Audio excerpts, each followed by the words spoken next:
Software development life cycle बहुत ही important interview question है। और बहुत बार जो कि मैनुअल टेस्टर हो या फिर ऑटोमेशन टेस्टर हो या फ्रेशर हो, राइट, ये इंटरव्यू में जनरली लोग पूछते ही हैं। इसके डिफरेंट फेसेस क्या होते हैं, कैसे रियल टाइम एग्जांपल होता है, इसमें बहुत सारे डॉक्यूमेंट्स यूज़ होते हैं, राइट। उन सब के बारे में इस वीडियो के अंदर जानेंगे। मैं आपको एक्सप्लेन करूंगा कि क्या डिफरेंट फेजेस होते हैं, कौन से डॉक्यूमेंट हम यूज़ करते हैं। एक रियल वर्ल्ड एग्जांपल के साथ हम प्रॉपरली इसको अंडरस्टैंड करेंगे। बहुत ही छोटी वीडियो है लेकिन बहुत ही प्रैक्टिकल वीडियो होने वाली है, ठीक है।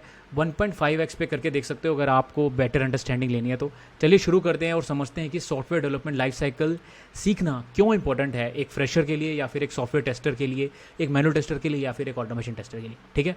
चलो शुरू करते हैं वीडियो को, ठीक है। तो इस वीडियो के अंदर सबसे पहले हम जानेंगे कि 5 फेसेस कौन से हैं, ठीक है। 5 फेसेस कौन से हैं, कौन कौन से डॉक्यूमेंट कब यूज़ होते हैं। रियल एग्जाम्पल को एक बार गो थ्रू करके देखेंगे कि कैसे मैंने पर्सनली 10 ईयर के एक्सपीरियंस के साथ कैसे यूज़ किया है SDLC, राइट, कैसे मैंने देखी है, तो वो चीज़ को देखेंगे। और जनरली क्लाइंट कैसे रिक्वायरमेंट देता है उससे रिलेटेड डॉक्यूमेंट्स के बारे में भी अंडरस्टैंड करते हैं, ठीक है। चलो सबसे पहले मैं कर दिखाता हूँ तुम्हें यहाँ पे आके 5 फेसेस, ठीक है। इसको कर देते हैं थोड़ा सा हम जूम, ठीक है, यहाँ पे, और इसको भी मैं थोड़ा सा कर देता हूँ जूम, ठीक है। अब यहाँ पे अच्छे से समझने की कोशिश करते हैं। कहाँ गया हमारा मार्कर, राइट। तो सबसे पहला जो फेस है ना इसके अंदर वो आता है प्लानिंग का, ठीक है। यहाँ पे मैं इसको ब्लैक कर देता हूँ, प्लानिंग का। तो आपको ना इसका एग्जांपल मैं आपको बताता हूँ कि सपोज करो हमें एक क्लाइंट आता है। सबसे पहले यहाँ पे कंसेप्ट जो है ना वो क्लाइंट का है, क्लाइंट है, और एक यहाँ पे है डेवलपमेंट टीम। इसको डेवलपमेंट टीम बोल लेते हैं। जनरली हम अपने आप को डेवलपमेंट टीम ही बोलते हैं, ठीक है। क्लाइंट बोलता है यहाँ पे, क्लाइंट, अब यहाँ पे आप क्लाइंट कोई थर्ड पार्टी नहीं है। कई बार हो सकता है कि अगर प्रोडक्ट बेस्ड कंपनी है तो क्लाइंट हो सकता है कि आपका ही स्टेक होल्डर्स हो, आपका प्रोडक्ट मैनेजर हो, राइट, या फिर आपका CEO हो। ये सब आपके क्लाइंट की तरह काम आ जाते हैं, ठीक है। ये बोलते हैं कि हमें एक प्रोडक्ट बनाना है। सपोज हमें एक प्रोडक्ट बनाना है जिसके अंदर एक लॉगिन पेज होगा और एक डैशबोर्ड पेज होगा, ठीक है। अब यहाँ पे इन्होंने ये सोचा कि हम एक पेज बनाएंगे। इस लॉगिन पेज है और डैशबोर्ड पेज है, ये एक एप्लीकेशन है, छोटी सी एप्लीकेशन जो डॉक्टर यूज़ करेंगे, जिसके अंदर कोई भी पेशेंट यूज़ कर सकता है। और डॉक्टर क्या करेगा, डॉक्टर बस एक प्रिस्क्रिप्शन देगा जो कि क्लाइंट, जो कोई भी क्लाइंट उसको लॉग इन करके उसको डिस्क्रिप्शन को डैशबोर्ड पे देख सकता है। बहुत ही सिंपल एप्लीकेशन है, सपोज करो हम ये है, ठीक है। तो अब हो क्या रहा है, इस SDLC को ना, सॉफ्टवेयर डेवलपमेंट लाइफ साइकिल, ये यूज़ क्यों होती है, राइट, ये यूज़ होती है सॉफ्टवेयर को डेवलपमेंट करने के लिए। तो जनरली जो सॉफ्टवेयर डेवलपमेंट होती है ना वो 5 फेसेस में डिवाइडेड है, ठीक है।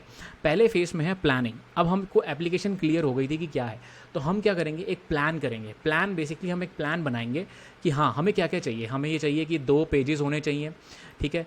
कैसे बनेंगे, ये सारी रिक्वायरमेंट क्लाइंट क्या करेगा, वो सारी डेवलपमेंट टीम को एक डॉक्यूमेंट में लिख के देगा, ठीक है। जनरली हम उसको कहते हैं FRD, जो कि फंक्शनल रिक्वायरमेंट डॉक्यूमेंट्स। BRS भी कहते हैं कई बार उसको, बिजनेस रिक्वायरमेंट स्पेसिफिकेशंस भी कहते हैं, ठीक है। तो वो FRD दे सकता है आपको, ठीक है। सबकी अलग अलग टर्मिनोलॉजी है। कई कुछ लोग BRS भी यूज़ करते हैं, बिजनेस रिक्वायरमेंट स्पेसिफिकेशन, कि क्या बिजनेस है और क्या रिक्वायरमेंट है उसकी स्पेसिफिकेशन वो डेवलपमेंट टीम को देता है, ठीक है। अब क्या डेवलपमेंट टीम क्या करती है, एक एनालिसिस करती है कि ये कैसे बनेगा, ठीक है। कौन कौन से यूज़र्स होंगे इसमें, एक पेशेंट है, एक डॉक्टर है, तो वो लोग कैसे इसको इंटरेक्ट करेंगे, उसके अंदर प्रॉपरली वो एनालिसिस करते हैं, ठीक है। इसके बाद डेवलपमेंट टीम डिज़ाइन फेस में चली जाती है। अब डिज़ाइन फेस में क्या होता है कि डिज़ाइन फेस में वो एक डिज़ाइन, जब हमने प्लानिंग करी तो हमने एक मोकअप्स बना के और एनालिसिस के टाइम पे हमने देख लिया कि कैसे ये प्रॉपरली बनेंगे, राइट। उसके बाद वो डिज़ाइनिंग करेंगे। अब वो इसको डिज़ाइन डेवलपमेंट टीम के पास जाएगा, वो उसको वेब पोर्टल में कोड करना शुरू करेंगे, फिर उसको वो इम्प्लीमेंट करेंगे और इसके बाद वो टेस्टिंग करेंगे। जनरली यहाँ पे टेस्टिंग के अंदर एक और लाइफ साइकिल आती है जिसको कहते हैं STLC, ठीक है, जो कि सॉफ्टवेयर टेस्टिंग लाइफ साइकिल है। वो एक फर्दर डिवाइडेड होती है उसमें, लेकिन आप यहाँ पे देख लो कि टेस्टिंग और इंटीग्रेशन होगा और फिर उसको रिलीज़ कर दिया जाएगा। यहाँ पे प्रोडक्ट आपका रिलीज़ हो जाएगा। और क्लाइंट का काम बेसिकली आप देखोगे तो प्लानिंग के बाद मेरे को लगता है एनालिसिस, इसके बाद क्लाइंट की रिक्वायरमेंट ज़्यादा होती नहीं है, ठीक है। इसके बाद आप टेस्टिंग वगैरह में, टेस्टिंग करने के में यहाँ पे सॉफ्टवेयर टेस्टर्स आ जाते हैं। डिज़ाइन और इम्प्लीमेंटेशन में आपको यहाँ पे PMs मिलेंगे, डिज़ाइनर्स, UI UX डिज़ाइनर्स मिलेंगे। इम्प्लीमेंटेशन में आपको डेवलपर्स मिलेंगे जो डेवलप करेंगे एप्लीकेशन को। टेस्टिंग के अंदर आपको टेस्टर्स मिलेंगे जो टेस्ट करेंगे एप्लीकेशन को। उसके बाद वो प्रोडक्ट रिलीज़ हो जाएगा, ठीक है। यहाँ पे प्रोडक्ट हो चुका है रिलीज़, ठीक है। इसके बाद होता है सपोर्ट टीम जो कि मेंटेनेंस करेगी आपको। तो सारे फेसेस के अंदर आपको पता चल गया कि कैसे एक सॉफ्टवेयर की लाइफ साइकिल होती है, ठीक है। अगर आप यहाँ पे अच्छे से समझोगे ना तो यहाँ पे इन्होंने बहुत क्लैरिटी से समझाया हुआ है, ठीक है, कि सॉफ्टवेयर डेवलपमेंट लाइफ साइकिल कैसे काम करती है, ठीक है। अब मैं इसको छोटा कर देता हूँ थोड़ा सा यहाँ पे। अब अगर आप देखोगे तो यहाँ पे इन्होंने फिर से वही डायग्राम बना रखा है कि सबसे पहले आइडेशन होता है जिसको हम प्लानिंग कहते हैं, फिर रिक्वायरमेंट जिसको एनालिसिस कहते हैं, फिर डिज़ाइनिंग कहते हैं, फिर डेवलपमेंट जिसको आप इम्प्लीमेंटेशन भी कह सकते हैं, फिर टेस्टिंग होती है, ठीक है। और टेस्टिंग के बाद अगर आप देखोगे यहाँ पे डिप्लॉयमेंट और मेंटेनेंस हो रही है, ठीक है। अब यहाँ पे इन्होंने थोड़े से स्टेप्स को बढ़ा दिया कि डिप्लॉयमेंट एक्स्ट्रा कर दिया है, ठीक है, और यहाँ पर रिक्वायरमेंट एक्स्ट्रा कर दिया, पर ये एनालिसिस का पार्ट है और डिप्लॉयमेंट भी जनरली आप देखोगे तो टेस्टिंग एंड मेंटेनेंस का ही पार्ट है, ठीक है। तो 5 फेसेस को अच्छे से याद रखना क्योंकि इंटरव्यू में पूछे जाते हैं, याद रखो, ठीक है।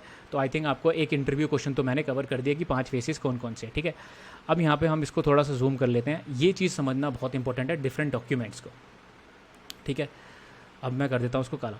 जब आप आइडिया फेस में हैं, ठीक है, तो मैंने आपको बोला था कि आपके पास बिजनेस रिक्वायरमेंट स्पेसिफिकेशन है, ये BRS, ठीक है। यहाँ पे हो सकता है कि आपको FRD भी मिले। FRD होती है बेसिकली फंक्शनल रिक्वायरमेंट डॉक्यूमेंट भी हो सकता है, जिसके अंदर क्लाइंट ने लिख रखा होता है कि उसको क्या क्या चाहिए, उसको एक लॉगिन पेज या डैशबोर्ड पेज चाहिए, किस कौन कौन से यूज़र होने चाहिए, कौन कौन से ब्राउज़र वगैरह पे चलना चाहिए, सारी इन्फॉर्मेशन वो यहाँ पे आपको इस डॉक्यूमेंट में लिख के दे देगा पूरा, ठीक है।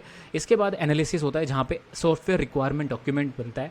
ये बेसिकली ये इस डॉक्यूमेंट के अंदर क्या होता है कि सारी रिक्वायरमेंट्स को एक जगह लिख दिया जाता है ताकि वो लोग चीज़ चेंज ना कर पाए, ठीक है। बार बार रिक्वायरमेंट चेंज होगी तो डेवलपमेंट टीम कैसे बनाएगी चीज़ों को, राइट। तो यहाँ पे 90% 70% के आसपास जो जितनी भी रिक्वायरमेंट होती हैं उनको फ्रीज कर दिया जाता है, ठीक है। बाकी छोटी छोटी जो रिक्वायरमेंट्स हो सकती है वो चेंज हो सकती हैं, पर यहाँ पे फ्रीज कर दिया जाता है, ठीक है। अब यहाँ पे डिज़ाइनिंग फेज होता है। यहाँ पे आपने देखा होगा कि बहुत बार आपको फिग्मा के डिज़ाइन मिलेंगे, ठीक है। बहुत लोग प्रोटोटाइप यूज़ करते हैं, बहुत सारी चीज़ें डिज़ाइनिंग फेज में आती है। अब यहाँ कोडिंग फेज जिसको हम डिज़ाइनिंग या डेवलपमेंट फेज भी कहते हैं, यहाँ पर आपको देखा होगा कि यहाँ पे डेवलपर्स उसको डिज़ाइन करेंगे वेब पोर्टल में, फिर क्या टेस्ट होगा और डिप्लॉयमेंट हो जाएगी। तो यहाँ टेस्ट के अंदर तो अपने डॉक्यूमेंट्स है, उनके टेस्ट प्लान है, टेस्ट स्ट्रैटेजी है, टेस्ट केसेस है, बग रिपोर्टिंग है, ये सब है, ठीक है। ये यहाँ पे आपको वो सब चीज़ें मिल जाएंगी। तो डॉक्यूमेंट्स भी आपको क्लियर हो गए। BRS यहाँ मिलता है, SRS यहाँ मिलेगा। यहाँ पे डिज़ाइन डॉक्यूमेंट जिसको DLD या HLD हाई लेवल डिज़ाइन या फिर DLD का तो मैं भूल गया डेफिनेशन, बट DLD मिलते हैं।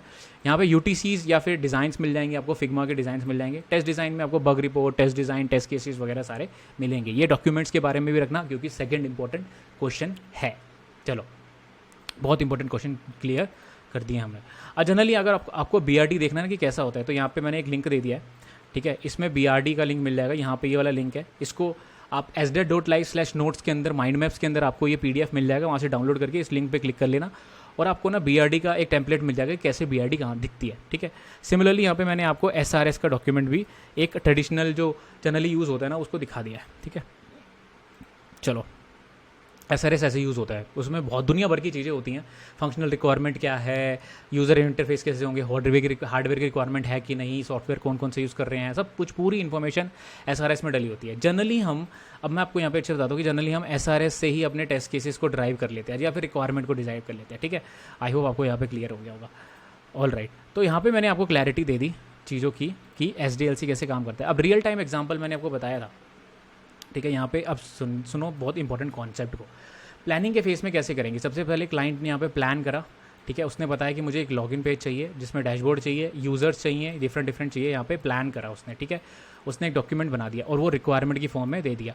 अब डिज़ाइनिंग में उसके फिग्मा के डिज़ाइंस बनेंगे, फिर डेवलपर उसको बिल्ड करेगा, डॉक्यूमेंट भी करता रहेगा हाथों हाथ, फिर टेस्टर उसको टेस्ट करेगा वेब एप्लीकेशन को जब ये बन गई है POC, ठीक है। इसको क्लाइंट भी टेस्ट करता है, वो भी अपने फीडबैक देता है और देने के बाद वो डिप्लॉयमेंट में चली जाती है। डिप्लॉयमेंट के बाद वो लाइव हो जाएगी जिसको यूज़र्स यूज़ करेंगे और सपोर्ट वाले फिर उसको मेंटेन करेंगे अगर कोई बाद में बग आता है। तो ये रियल एग्जांपल आपको SAS का मिल गया है, ठीक है।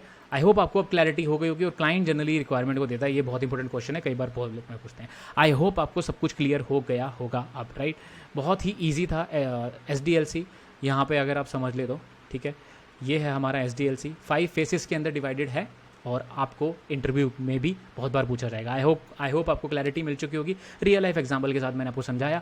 ऐसे ही सॉफ्टवेयर टेस्टिंग से रिलेटेड वीडियो देखने के लिए लाइक और सब्सक्राइब कर दो। टेस्टिंग एकेडमी हिंदी को सब्सक्राइब करके जरूर जाना और बेल आइकन दबा दो और ऑल नोटिफिकेशन पर क्लिक कर देना, ठीक है। मिलता हूँ अगली वीडियो में। This is your host Pramod.